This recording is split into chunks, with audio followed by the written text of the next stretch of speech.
It's recording. Yay! All right.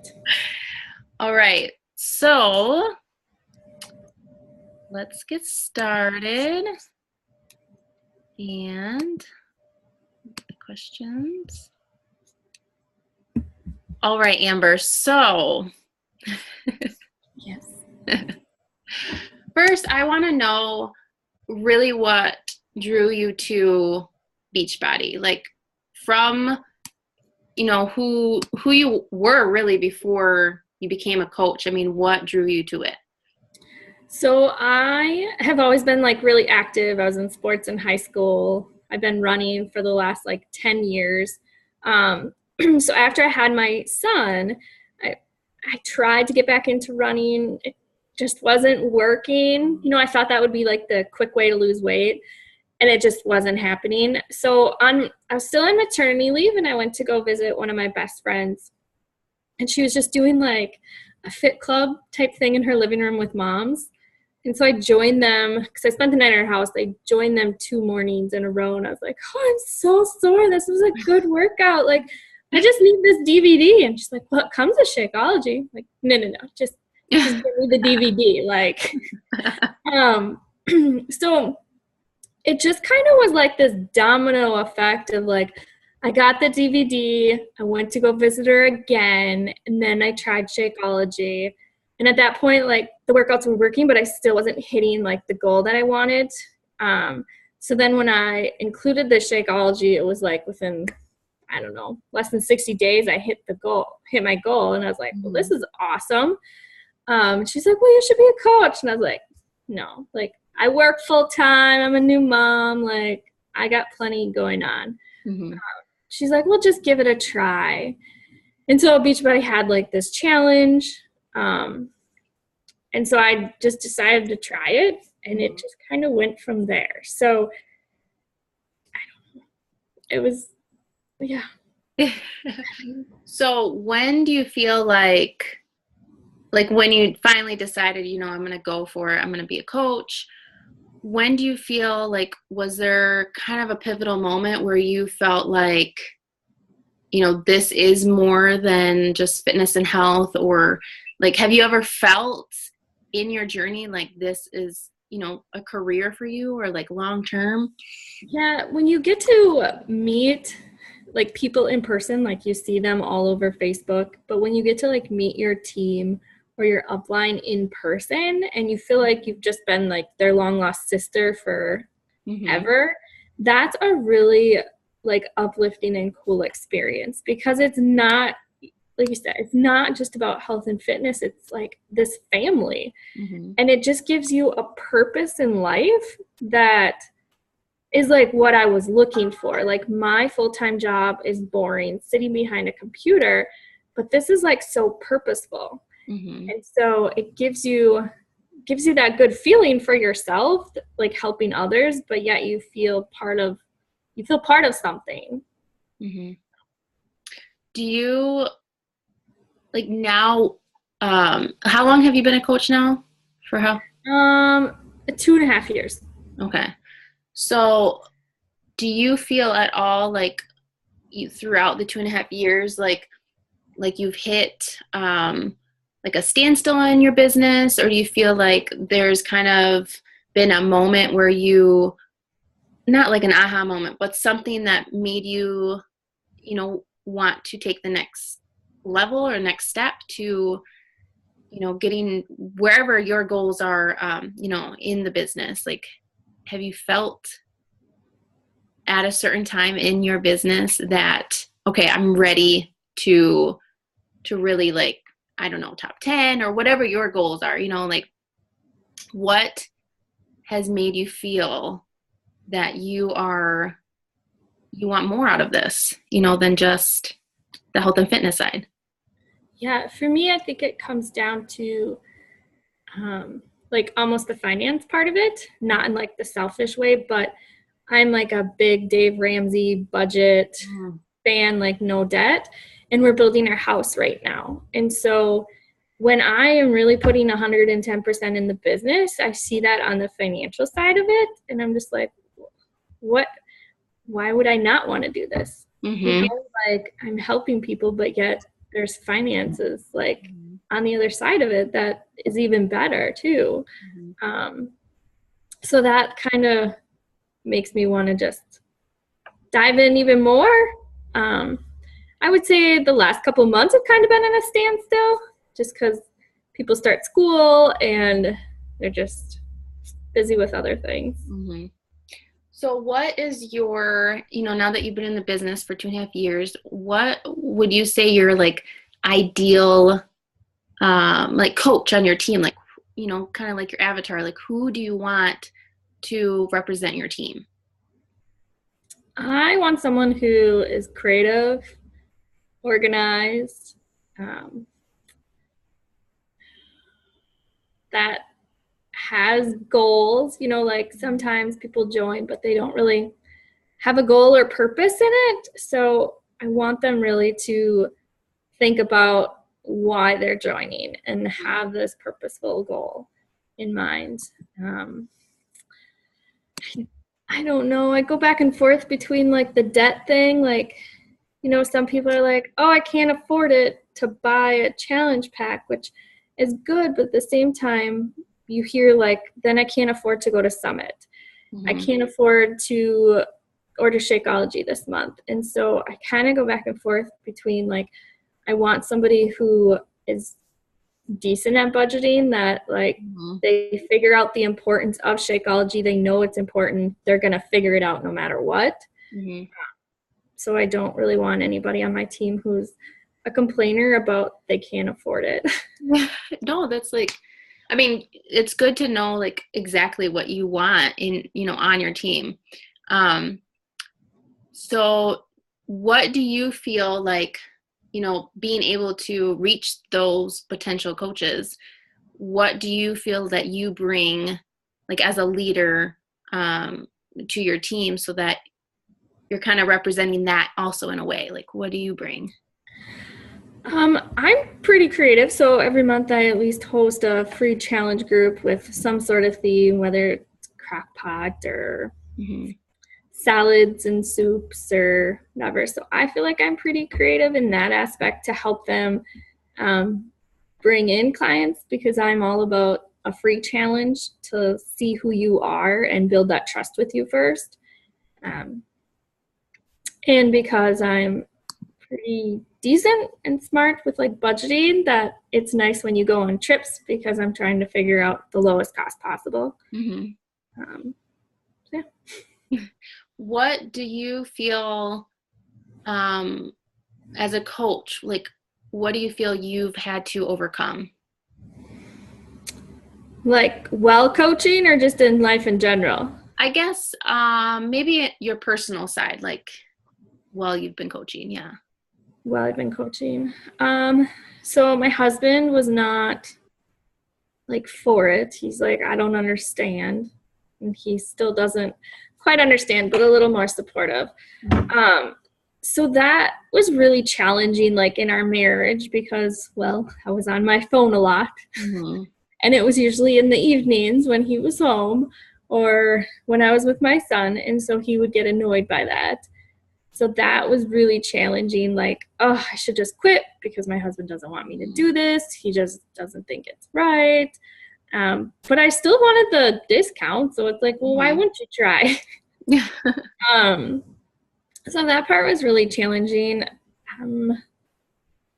I guess, you know, just the mental aspect of kind of getting over yourself. Like, people don't really care what you look like. I mean, they don't care about your little things that you think you have wrong with you. So getting over yourself and building more confidence was something that was, I mean, I still obviously have some of that, but I never posted on Facebook before being a coach. Like, I didn't even do an announcement that my son was born. Like, I had like maybe 300 or 400 friends on Facebook. Yeah. Like, I mean, it just, social media was just not my forte. So getting over that fear,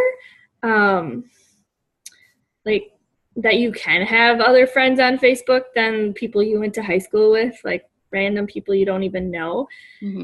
was really big for me too, because now I have a pretty big following. And so that was awesome to just get over yourself pretty much. Mm-hmm. Do you feel like in your posts now, do you talk about that, or do you like kind of discuss through like sharing your story how you felt at that point, like when you had to overcome those obstacles? Like, do you ever share about that? Mm-mm. What do you feel is like stopping you from? I guess I didn't really think it was I don't know. I guess I didn't think it was a point to share about, but it's true. Like, yeah. Well, that could be like, I mean, just kind of being able to relate to people, just to let people know, like, because of coaching pretty much, I've been able to overcome the, not stigma, but of feeling like, people looked at me a different way, or feeling like, because I rarely posted, and now I'm able to share because maybe the confidence that you found like through coaching. Mm-hmm. Yeah, just a thought like to add to. Yeah, good. And so I know you kind of talked about like financial reasons with coaching, but what do you feel now is your why? I mean, because your why, like, it evolves, you've been a coach for a couple of years, but now today, like, what is your real why? Like, what gets you to get up every day and coach? It's really just getting those messages coming through from the ladies that, thanks for your motivation today, or your confidence every day. Like, I post in a couple closed groups every day with girls, so it's just rolling out of bed knowing that you get to post something motivation to help somebody else get through their day is really rewarding. And like, a lot of the girls in my groups now we connect with from like family issues that we've had in the past. And so it's really cool just to be able to talk in the group about that. Like, they're very open. They're like, you're my therapist too. Like, it's just really nice to like connect with people that you would have never even imagined that's possible. Other than having to like drive somewhere, like, it's just right here on social media, and you can do live chats with them, and so that's just been really rewarding to be able to connect with people in a different aspect other than health and fitness. Mm-hmm. That's cool. So is that, I mean, those are awesome, like benefits as a coach, but I feel like that is not your true why. I mean, you can be completely honest, like, if your why is like finances, you're building a house, because I feel like a lot of the time people get so caught up on, I don't want to come across as selfish, like my why is finances. I don't want to share my why because I'll do it in my interview, but I don't know. I still struggle with this, and I think a lot of people do, but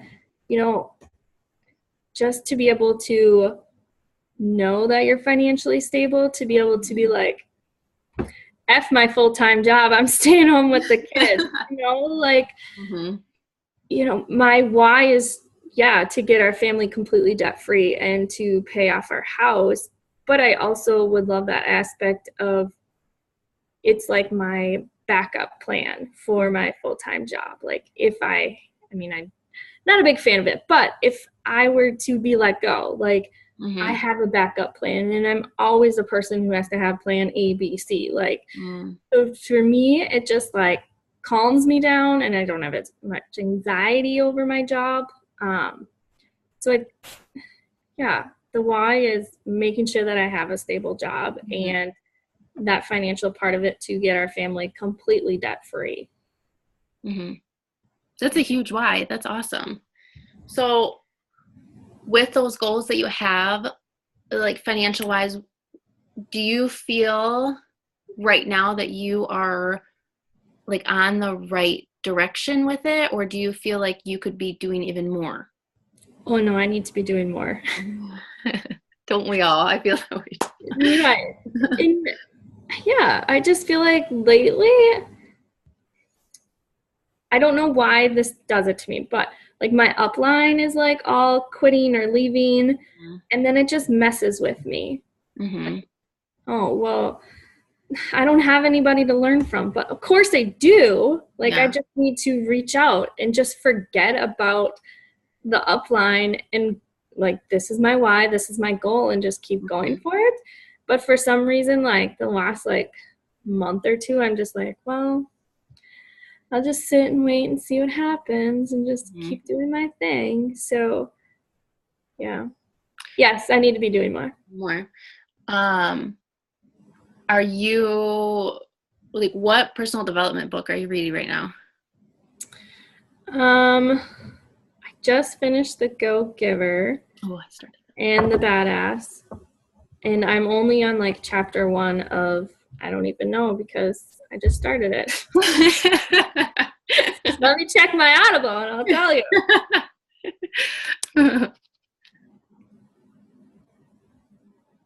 Relentless. Oh, okay. Have you read that? No, I haven't read it yet, but I've heard of it. Yeah. So is it like speaking to you, or do you feel like? It is. So it's talking about going from like unstoppable to great. Like, you're here, you're doing awesome, but you need to be up here. And to me, that scares the shit out of me because I, like, growing up, my parents got divorced. So my mom took the girls, my dad took the boys. And I was the third child, but I was the first one to graduate from high school. And I was the first one to go to college. And like, I was the first one to get married. So like, I don't like being like an overachiever because growing up, that's all everybody told me. Like, you're an overachiever, you're a teacher's pet. Like, my aunts and uncles would say that when we'd go to family reunions or family events, like I would just get picked on. So for me to be like that great, unstoppable, scares the crap out of me. Do I have it in me? Yes. But I don't know if I want to. Like, I need to, like, it's really weird. It's like the back history is like coming forward, like, stop, you're outshining because your upline's quitting. You know, so So do you feel like that pressure from like your childhood, like that is what's kind of stopping you, like the pressure to? I think yes, it totally is. And that's where like You Are a Badass really helped me like unwind some of that. But yes, totally is. So, because I feel like a lot of people are more scared to like fail. So it sounds like you're more scared to be successful. Like you're. Yes, pretty much. Okay. Yeah. It makes sense though. Like, and I'm already like thinking of posts that you can do for your Facebook.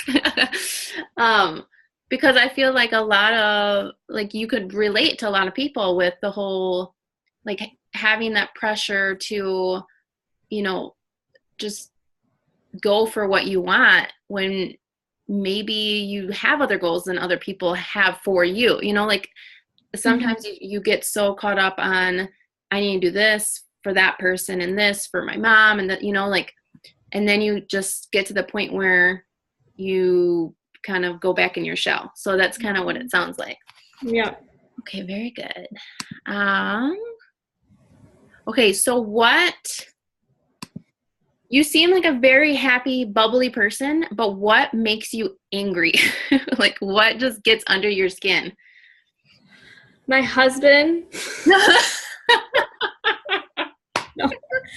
I like things a particular way, a particular order. If you are like really late for a meeting, and really late to me is like 3 minutes. Like if you're 3 minutes or 5 minutes over for a meeting, it pisses me off. Like, you know what we're doing?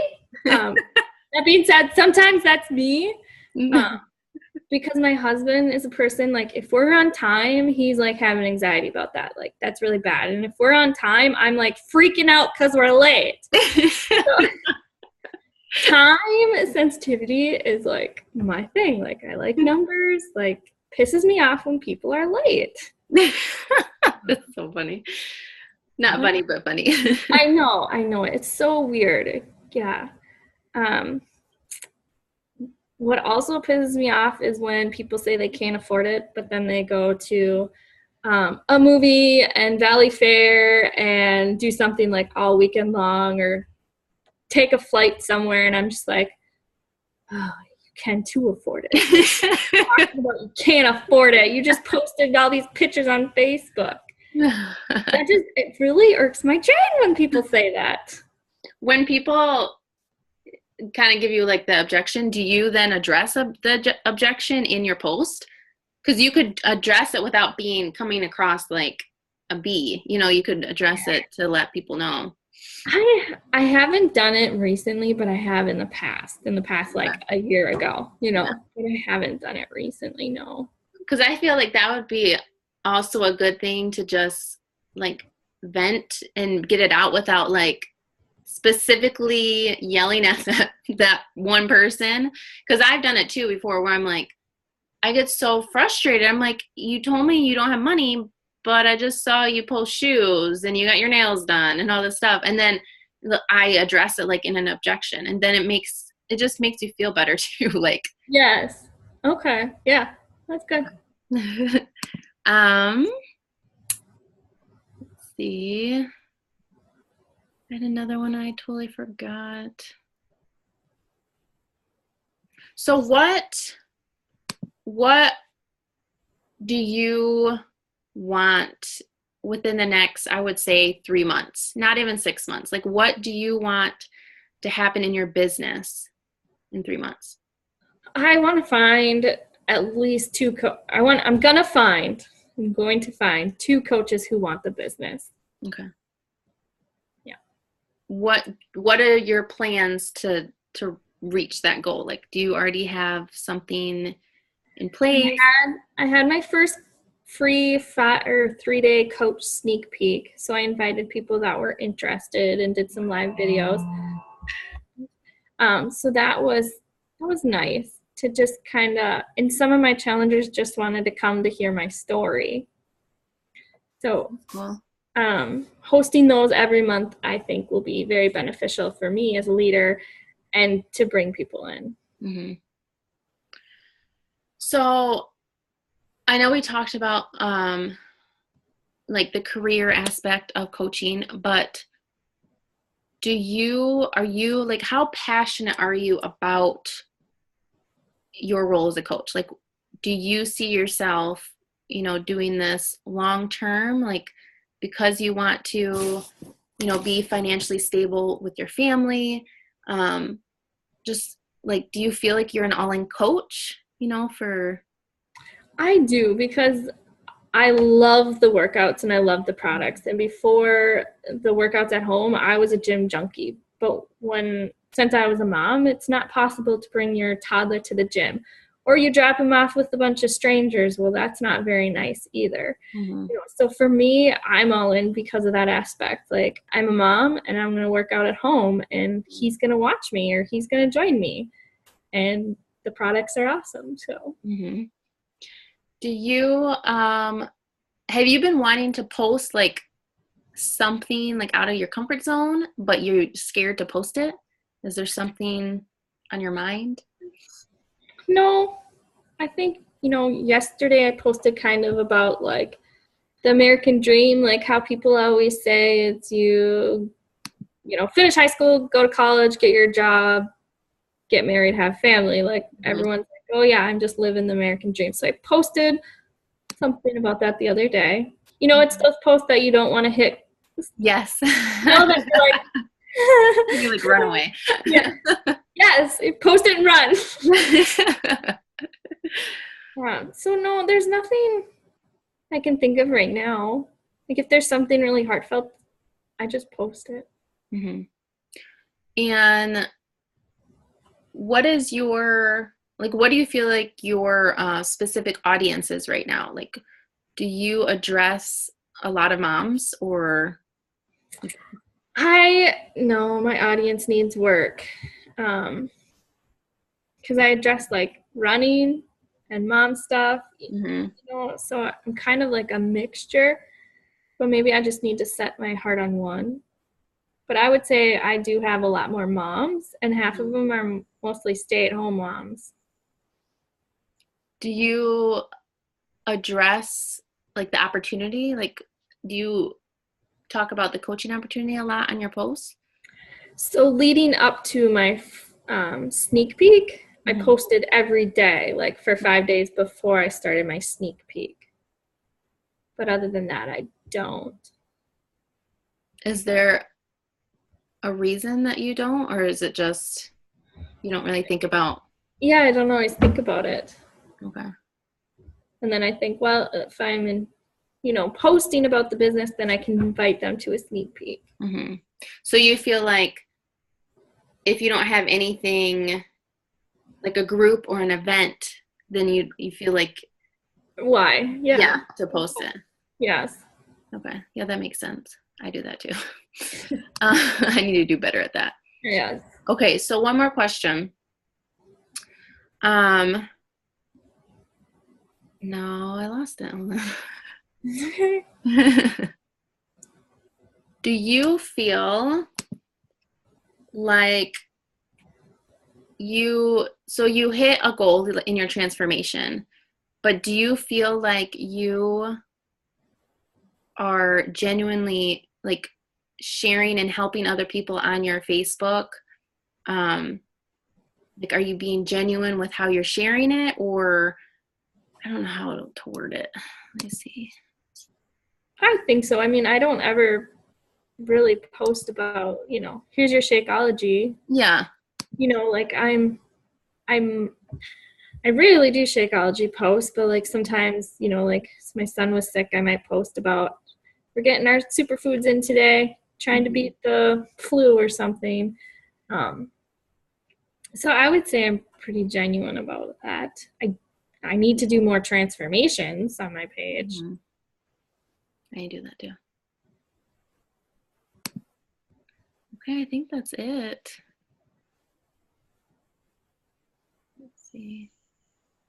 Do you think of anything that I missed? I think I covered pretty much everything. Yeah. We talked about your why and struggles. I think that's good. I know I'm going to think of all these other things when we get off of here. It always happens that way. Meet again. I know we should like do this every couple months because you're always changing. I agree. Awesome. All right. Great job. You too. You're hired, Amber. Awesome. Got the job.